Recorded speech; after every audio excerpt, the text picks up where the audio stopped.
Sœur Nathalie, comment vous jugez la situation des femmes en République démocratique du Congo? Mhm.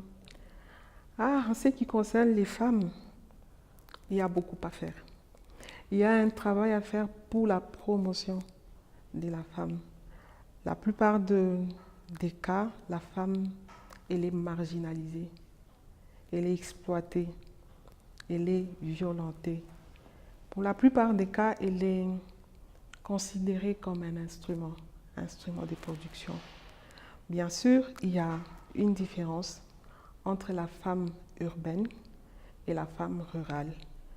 Quand vous êtes dans les villes, vous avez l'impression que les femmes ont franchi quand même des pas en ce qui concerne la promotion de la femme, qu'elles peuvent s'exprimer, elles peuvent étudier, elles peuvent travailler, mais dans l'arrière-pays, dans les milieux ruraux, vous avez encore cette réalité de la femme marginalisée, exploitée, violentée. Et donc je dirais la situation de la femme n'est pas au bon, je ne sais pas quel terme je pourrais utiliser, au bon niveau et qu'il y a du travail à faire pour redonner la dignité à la femme, pour lui redonner la conscience, pour qu'elle soit considérée comme un être humain à part entière, parce qu'il a aussi des droits et que ces droits doivent être respectés. Mhm. Et comment vous faites dans votre travail quotidien pour renforcer les femmes et leurs droits? Ok. Pour le moment, je travaille pour... non seulement j'ai fait le travail de l'accompagnement des communautés locales, mais je travaille aussi pour la commission Justice et Paix au niveau national. Et au niveau de la commission Justice et Paix, je suis chargée de la dynamique Femmes pour la paix. La dynamique Femmes pour la paix, c'est un programme que l'Église catholique met en place pour pouvoir travailler avec les femmes, pour travailler la question de la promotion de la femme, pour promouvoir les droits de la femme. Et donc, dans ce programme, il y a plusieurs actions, plusieurs axes d'intervention. C'est notamment ce que nous faisons, c'est de l'alphabétisation. Et nous appelons ça, non seulement dans l'alphabétisation, on apprend, n'est-ce pas, à lire et à écrire, mais nous, dans notre programme, nous faisons de l'alphabétisation conscientisante. Ça veut dire, à partir de l'écriture, on essaye d'aider les femmes à faire l'étude de leur milieu, à comprendre les contextes et l'environnement dans lequel elles vivent pour pouvoir passer à l'action, pour pouvoir agir. Et donc nous faisons l'alphabétisation conscientisante, nous faisons de la sensibilisation sur plusieurs thématiques, le droit de l'homme, le droit de la femme plutôt. Nous travaillons les questions de droit de l'homme, mais nous faisons aussi un travail d'autonomisation. Parce que, d'ailleurs, on le dit partout, la femme est la personne qui est la plus touchée par la pauvreté. Ce sont les femmes qui sont beaucoup plus touchées par la pauvreté. Et c'est la même réalité au Congo. Vous avez vraiment beaucoup de femmes qui vivent dans une situation très précaire.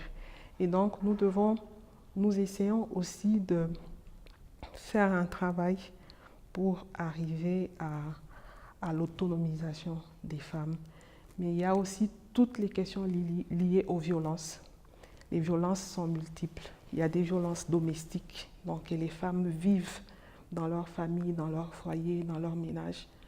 Il y a aussi des violences sexuelles qui malheureusement sont une réalité aussi fréquente et récurrente dans le pays. Donc nous travaillons à toutes ces questions-là pour que ces femmes soient à mesure de dénoncer toutes les violences dont elles sont victimes et que justice soit faite en leur faveur. Voilà un peu des manières très ramassées les actions que nous sommes en train de mener pour promouvoir la femme. Et quels sont les événements ou les personnes qui vous ont inspiré dans votre vie ou dans votre travail? Je dirais, avant de citer les personnes, il y a des événements. Les événements, c'est la grande pauvreté autour de moi, la grande misère autour de moi. C'est un facteur déterminant pour moi. Donc, il y a des situations, je dirais, infra-humaines. Donc, il y a une pauvreté, mais il y a aussi des situations infra-humaines que j'arrivais pas vraiment à supporter. Et ça m'obligeait de façon spontanée de pouvoir m'engager dans des actions sociales pour prendre la défense des plus pauvres, des personnes qui n'ont vraiment, qui ne peuvent pas. Vous savez, la grande pauvreté, c'est vrai, manquer de quoi vivre, manquer le nécessaire, c'est de la pauvreté, mais il y a une pauvreté plus que ça. Donc vous avez affaire à des personnes qui ne peuvent pas s'exprimer eux-mêmes, qui n'ont pas de voix, qui ne peuvent pas poser des actions quand elles sont en situation difficile. Mais quand moi je me rends compte que moi je peux faire, et ça m'a déterminée. Ils ne l'ont pas fait peut-être parce qu'ils sont nés déjà dans une situation très pauvre. Ils ne savent pas lire, ils ne savent pas écrire. Moi j'ai eu la chance d'avoir les parents qui m'ont amenée à l'école. Donc je sais lire, je sais écrire, je peux m'exprimer. Et pourquoi ne pas mettre cela au service de ceux-là qui n'ont pas ces capacités-là? Voilà, donc cette misère, cette précarité autour de moi, c'est quelque chose que je ne supporte pas beaucoup, que je ne peux pas supporter, parce que je pense que tous nous avons droit à la vie. Il y a certaines injustices sociales qui vous obligent à vous engager. Je ne peux pas prétendre changer le monde, changer le système, mais mes actions peuvent faire apporter quelque chose, peuvent faire changer quelque chose, peuvent sauver quelques vies humaines autour de moi. Et j'en ai l'expérience et ça me détermine. Aussi, j'ai vu autour de moi des personnes s'engager de façon bénévole. J'ai vu une religieuse dans ma ville, Likassi, où je suis née. C'était une jeune religieuse, mais très engagée auprès des pauvres.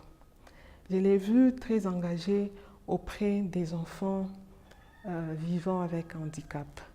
Il y a quelques années, ces enfants-là étaient cachés dans les maisons. Les parents avaient honte et cachaient ces enfants dans la maison. Donc ils n'avaient pas droit à la chaleur humaine des autres personnes.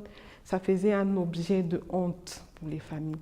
Et j'ai vu cette religieuse faire des sensibilisations dans les familles pour que les parents fassent sortir ces enfants-là et leur dire que c'était des êtres humains, qu'ils avaient droit à la vie, qu'ils avaient droit au développement. Je l'ai vue très engagée dans une école pour handicapés. Et j'avais aussi l'habitude d'aller voir ces personnes vivant avec handicap. À partir du moment où ils sont retirés de leur famille, ils étudient, ils sont dans un environnement où on les considère comme des personnes humaines. Mais ce sont des personnes qui changent. Ça devient des personnes très rayonnantes, des personnes épanouies, des personnes qui acceptent finalement leur handicap et vivent avec leur handicap. Et on a vu ceux-là qui sont allés plus loin. Mais c'est parce qu'à travers l'action de cette sœur, on leur a donné cette possibilité-là. Voilà. Et la sœur le faisait de tout son cœur. Elle ne le faisait pas pour un salaire.